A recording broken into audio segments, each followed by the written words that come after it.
Very good morning and welcome to the Breakfast News on Rajya Sabha Television. My name is Aishwarya Kapoor. Well, Sasikala's swearing in as the Tamil Nadu Chief Minister has been put on hold. Well, why? We'll get you all the details on that big story and much more in this bulletin. Let us start with the headlines. Earthquake measuring 5.8 on Richter scale strikes Rudraprayag in Uttarakhand. Tremors felt in most parts of North India. 2 NDRF teams dispatched. No reports of loss of lives. Uncertainty over Sasikala's swearing in today. PIL in Supreme Court is seeking to restrain the ceremony. Apex Court says verdict in disproportionate assets case in a week. Supreme Court orders to attach Sahara's Ambi Valley property worth 39,000 crore rupees. Asks the group to give a list of properties for a public auction to repay investors. Tripartite talks to end the economic blockade in Manipur are slated today. Home Ministry team to hold talks with the state government and the protesting Naga group. And Israeli said Parliament clears a controversial law on West Bank settlements to compensate Palestinian landowners with money or alternative land. Law likely to face a legal hurdle.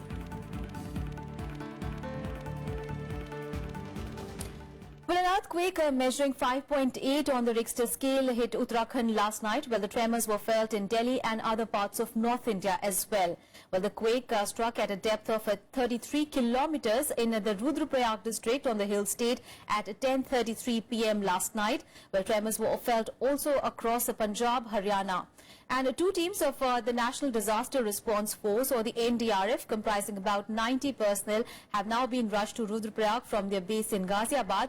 Well, another team has been put on standby and will be sent to the epicenter depending on the situation. Well, Prime Minister Narendra Modi also took stock of the situation last night. He spoke to officials in Uttarakhand. Well, Home Minister Rajnath Singh is also closely monitoring the situation. He sought a detailed report from the state government. He further added that as per preliminary reports, there have been no indications of any major damage.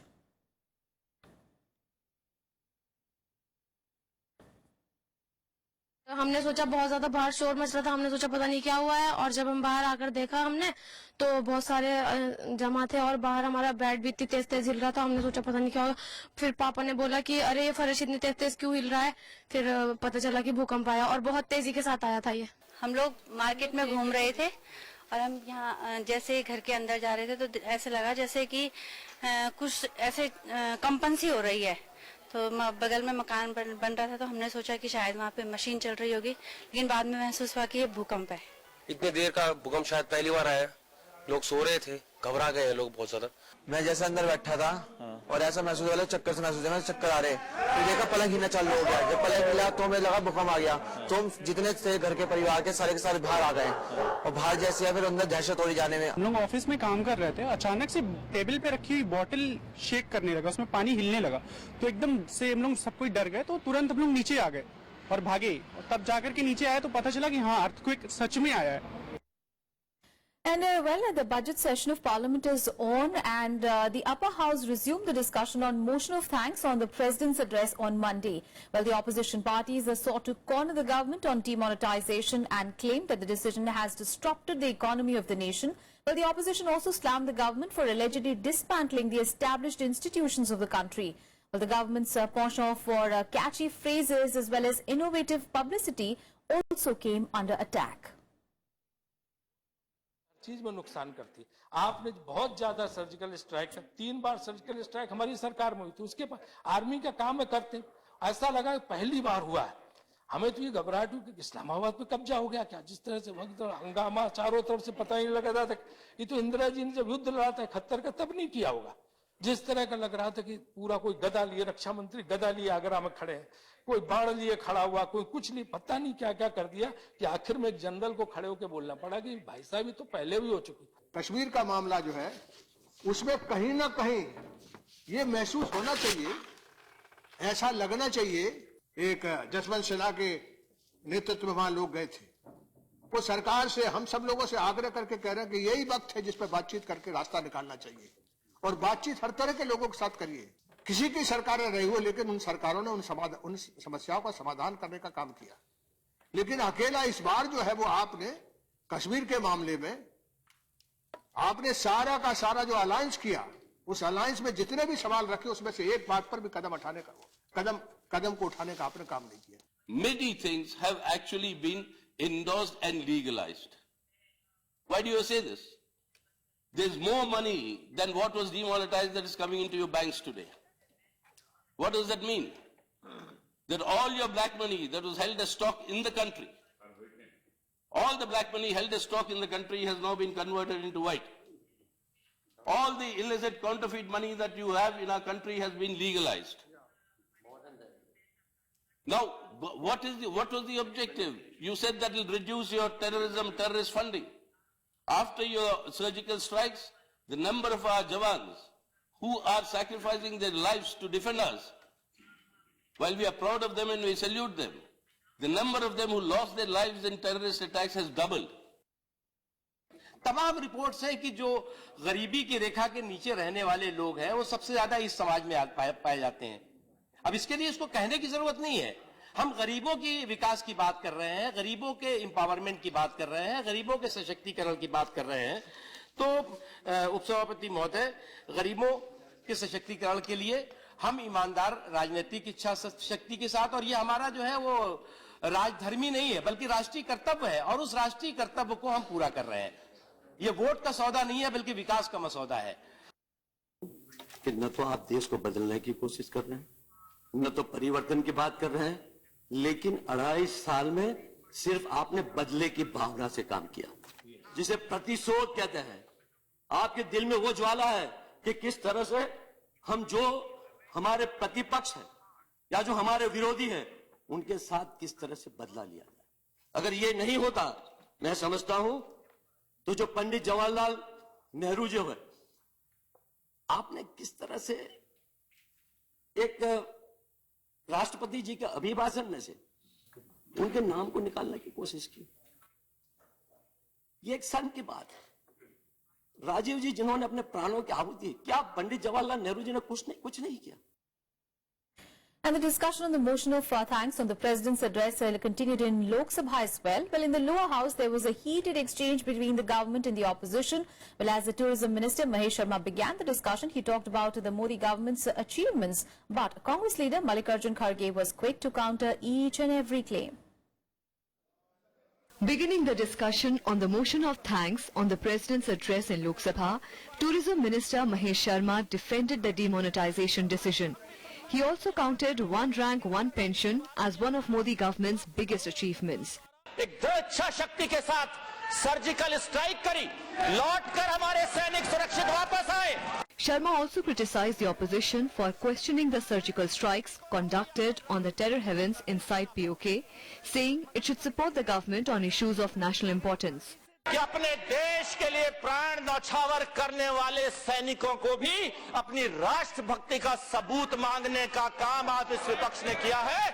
In response, Congress leader Mallikarjun Kharge refuted each claim by producing figures. First, he questioned the government over merging the railway budget into the union budget. He also said that the government's policies had made the public sector unreliable, citing the increased number of rail accidents. एक साल में, पिछले साल में 62 डिरेलमेंट्स हुए हैं, जो उसके पहले के साल से अगर कंपेयर करते हैं तो 70% ज्यादा है। जो रेल एक्सीडेंट हुए हैं 70% more than your own previous year. तो आप कितने एफिशिएंटली इसको चला रहे हैं, इससे ही मालूम होता है। और ये आंकड़े आपके हैं, मेरे नहीं है। Kharge also questioned the government's policies for the poor and the downtrodden. 48,000 crores allotment हुआ, लेकिन ये बहुत कम है। मैं आपको इसलिए कह रहा हूं कि सबसे ज्यादा पैसा आपने दिया, ये आपने कहा, लेकिन आपके सामने मैं आंकड़े रखूंगा। आज के दिन में इसको कम से कम 90,000 करोड़ रखना चाहिए। अगर मैंडेस 90,000 करोड़, अगर आप इसको ठीक ढंग से चलाना चाहते हैं। Kharge's speech was disrupted by the BJP several times. Parliamentary Affairs Minister Anant Kumar cited rules to ask Kharge to end his speech. Rule 352, a member while speaking shall not refer to any matter, make personal reference by way of making an allegation, imputing a motive. I am reading now, I am reading.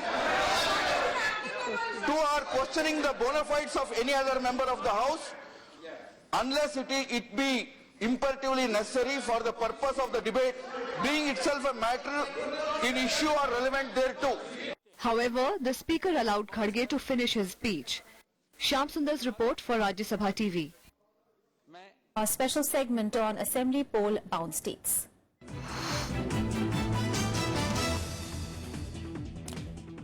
Well, with the first phase of Uttar Pradesh Assembly polls barely a week away now, campaigning in the state is in full swing. Now addressing a rally in Sitapur district, Chief Minister Akhilesh Yadav thanked the crowd for supporting his party. He also ridiculed the Achhe Din promise of Prime Minister Narendra Modi. Campaigning on the forthcoming elections, Chief Minister Akhilesh Yadav on Monday thanked the crowd for having faith in the Samajwadi Party. Addressing a rally at Sitapur Sidoli, he said this election will reveal which party works seriously for the people of the state. Among other developmental issues, Akhilesh also reminded people about the prompt ambulance services started by his government. Sidhauli की जनता ने कभी भी समाजवादी लोगों को निराश नहीं किया। सिदौली की जनता ने हमेशा सम्मान बढ़ाने का काम समाजवादियों का किया है। सरकार इसलिए बनाना चाहते हैं कि जो काम होना शुरू हुआ है, हम और तेजी से इसको बढ़ाना चाहते हैं। जो सड़कें बनी, जो पुल बना, जो बिजली का इंतजाम हुआ, जो इलाज का इंतजाम करने जाना चाहते हैं, वो और तेजी से हम करना चाहते हैं। जिसे बिना आपकी मदद के, बिना आपके सहयोग के संभव नहीं है। Taking on the BJP again, Akhilesh stated that the demonetization drive implemented by PM Modi caused hardships to everyone and people were forced to stand in the long queues for hours.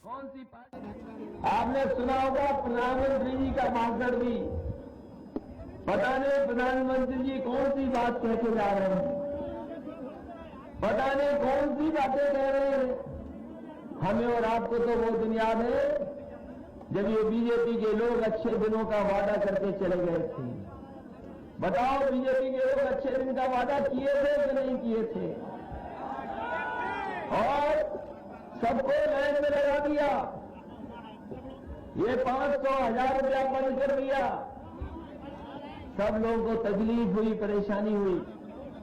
Uttar Pradesh will vote for a new government in the 7-phase elections to be held between February 11th and March 8th. Bureau Report, Rajya Sabha TV.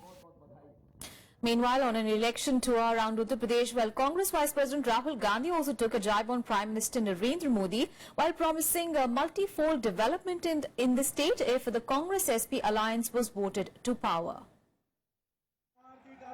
With just days to go for the first phase of elections in Uttar Pradesh, all political parties have upped their campaign game. Addressing a rally in Shamli, Congress Vice President Rahul Gandhi praised Chief Minister Akhilesh Yadav for the work done in the state, also saying that the alliance between the Samajwadi Party and Congress is for the betterment of the state. Akhilesh ने अच्छा काम किया,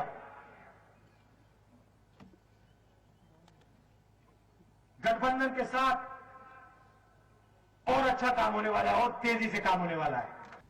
ये गठबंधन उत्तर प्रदेश के भविष्य का आईना है। इसमें उत्तर प्रदेश के युवा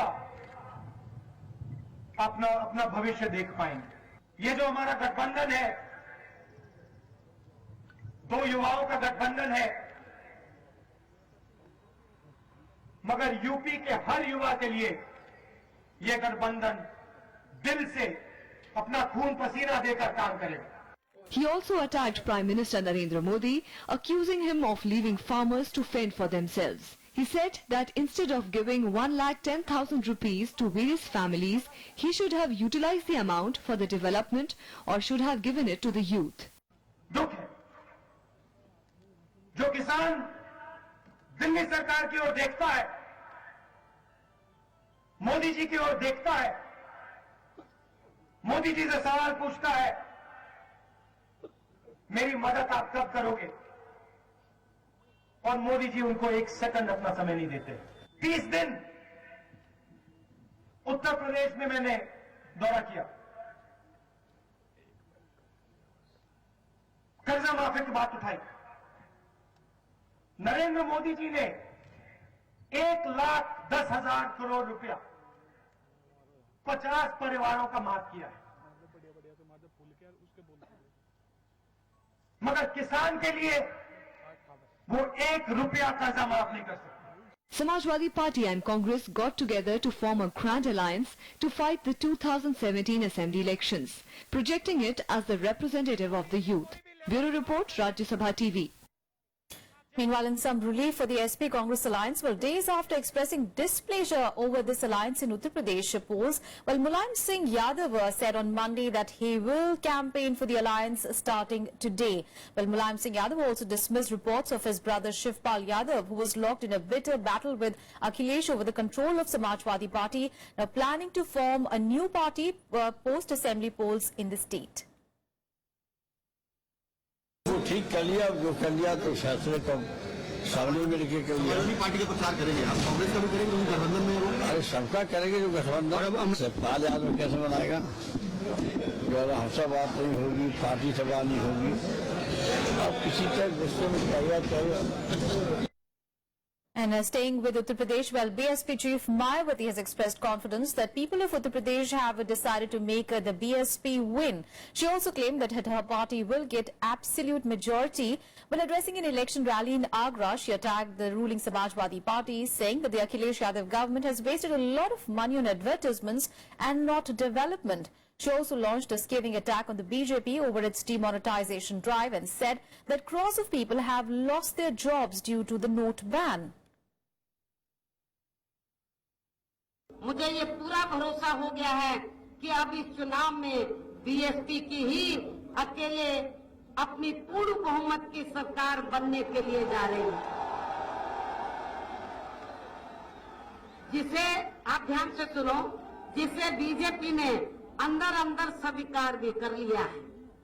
और अब बीजेपी यहाँ वास्तव में सपा व कांग्रेस गठबंधन से दूसरे व्यक्ति से नंबर पर आने के लिए ही ये चुनाव लड़ रही है। ऐसी स्थिति में अब यहाँ प्रदेश में बीएसपी की ही अकेले पूर्ण बहुमत की सरकार बनना लगभग तय है। Meanwhile, Home Minister Rajnath Singh also addressed a rally in Kashganj district. While speaking at the rally, he attacked the Akhilesh Yadav government for the poor law and order situation in Uttar Pradesh and claimed that women are not safe in the state. Well, Rajnath also announced that his party would waive off loans of all small farmers if BJP was voted to power in the state. News from poll-bound Goa now, and repolling at the booth in South Goa's Margao constituency started at 7 this morning. Well, after the Election Commission declared the 4th of February voting void, following failure on part of the election officials to follow set electoral procedures. Now, polling at booth number 8 at the government primary schools in Akwen, Margao, was cancelled after election officials posted at the booth failed to delete the sample votes which were logged in the electronic voting machines.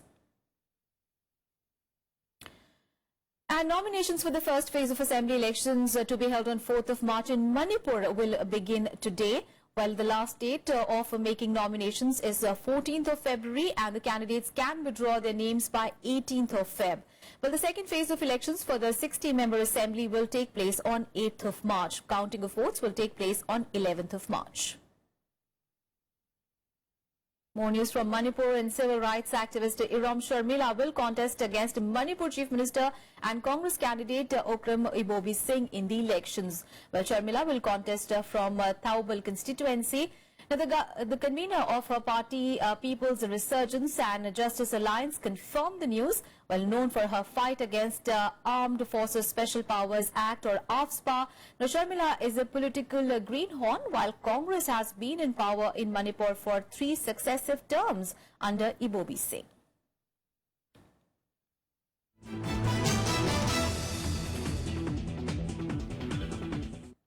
Big story coming in from Tamil Nadu now. Well, there is uncertainty over the swearing in of V.K. Sasikala as the next Chief Minister of Tamil Nadu.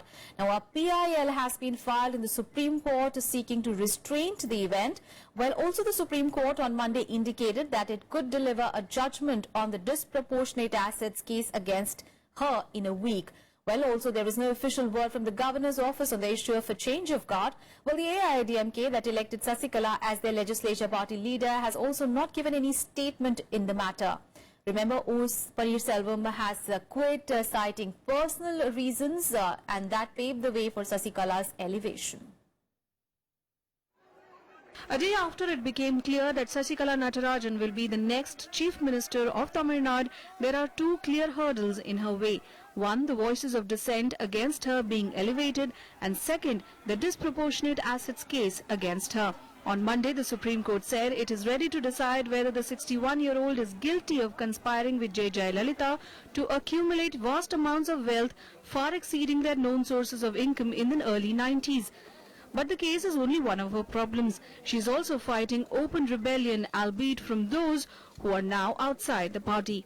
So it is purely an emergency situation at Tamil Nadu because she has not done anything to the party. She has not worked for the party. My youth, Tamil Nadu youth will not allow her. My people, Tamil Nadu people will not allow her. Because already she has been proved that in the lower court she is a criminal. Soon after news of her elevation surfaced, public reaction has poured in on social media. Leaders from across the political spectrum also panned the decision. Former Finance Minister P. Chidambaram took to Twitter to say that even though it was the right of AIADMK MLAs to elect their leader, the people of the state had the right to ask if the leader deserves to be CM. Sasikala was had never contested in any elections. Sasikala had never been in a party position when Jayalalitha was active. So the problem is that the people's mandate, whether it is for Sasikala or not, is a question. See, no political party can go against the wishes of the people. People are very upset of the happenings in Tamil Nadu. Suddenly, Mr. Paneerselvam tenders his resignation, and suddenly the ADMK legislators elect Mr. Sasikala as their leader. And Mr. Sasikala is not even an MLA and has no administrative experiences in the last so many years. So this is very unfortunate happening here. Sasikala Natarajan's path was cleared after O. Paneerselvam tendered his resignation on Sunday, citing personal reasons. AIADMK MLAs then met and elected Sasikala as their leader. Bureau Report, Rajya Sabha TV. On to the other big story now. Well, in a setback to the Sahara Group and its chief Subroto Roy, well, the Supreme Court on Monday has ordered attachment of its prime property worth 39 crore rupees at Ambi Valley in Pune for realizing money to be paid to investors. Well, the top court gave the direction after hearing from the Council of Sahara as well as SEBI. Well, it said that the properties will be kept under the supervision of a court. Well, the Apex Court also asked Sahara to furnish the list of properties so that it could be put into public auction.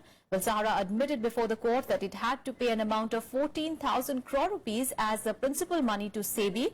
Well, Sahara also told the court that it had already paid 11,000 crore rupees.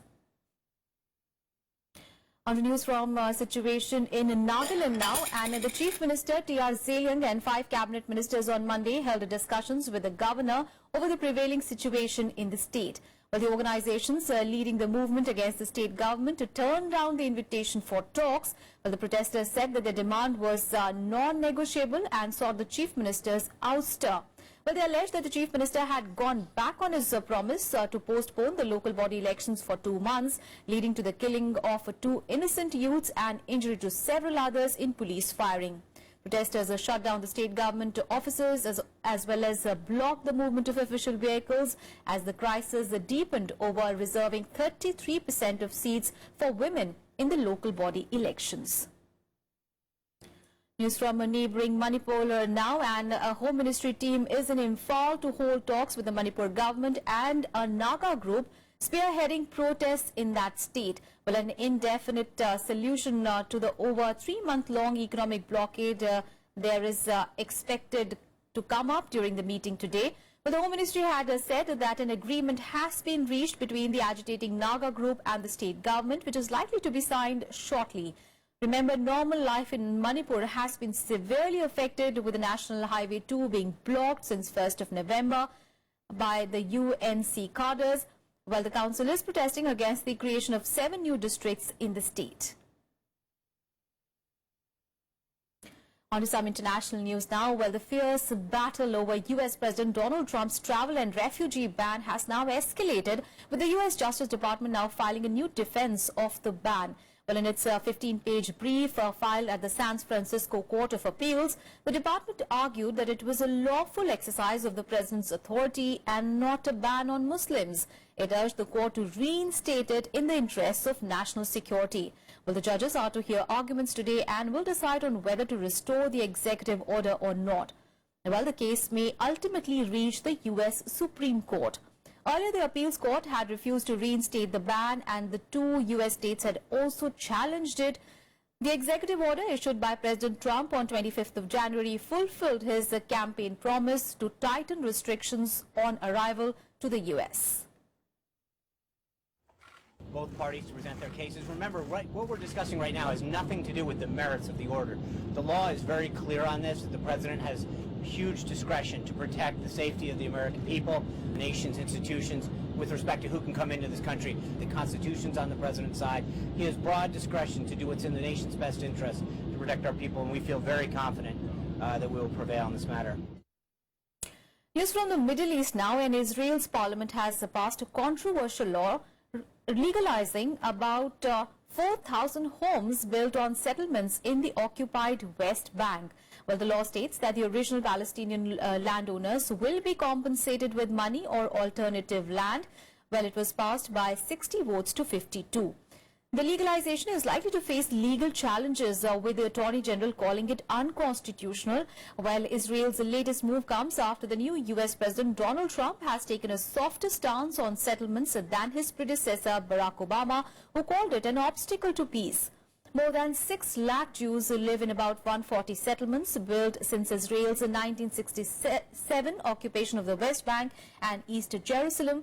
Well, Palestinians want to form a state from the West Bank, East Jerusalem, as well as the Gaza Strip, territories which have been captured by Israel in the 1967 Middle East War. Well, that's it from me and my team in this edition of News. But news and updates continue on Rajya Sabha Television. Thanks for watching.